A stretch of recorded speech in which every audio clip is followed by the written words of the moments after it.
सभी का एमडी अवधि लोकगीत में स्वागत है। आज बहुत प्यारी एक भजन लेके आई हूँ, आप सबको जरूर पसंद आएगी। चलो शुरू करते हैं।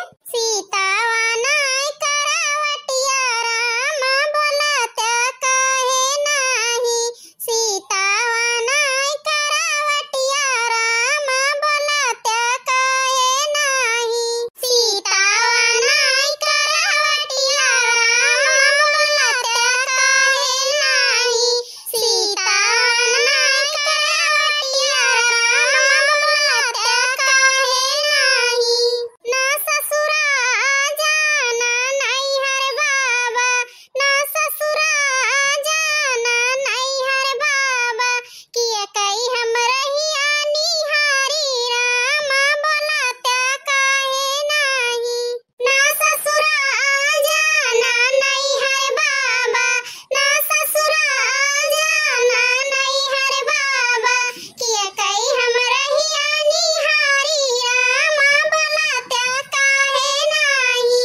सीता वनाय करावटिया राम बोलत काहे नाही, सीता वनाय करावटिया राम बोलत काहे नाही, सीता वनाय करावटिया राम बोलत काहे नाही, सीता वनाय करावटिया राम बोलत काहे नाही।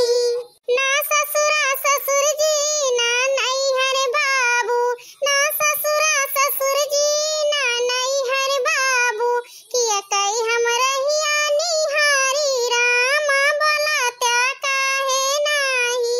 ना ससुरा ससुर जी ना नैहर बाबू, ना ससुरा ससुर जी ना नैहर बाबू, किया कई हम रहिया निहारी राम बोलत काहे नाही।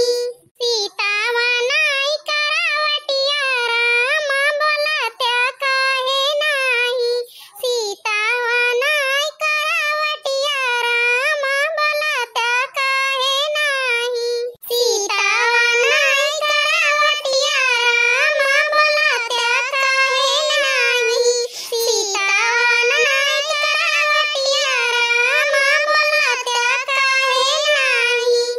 ना ससुरा पियावा ना नैहर बिराना, ना ससुरा पियावा ना नैहर बिराना, किया कई हम रहिया निहारी राम बोलत काहे नाही।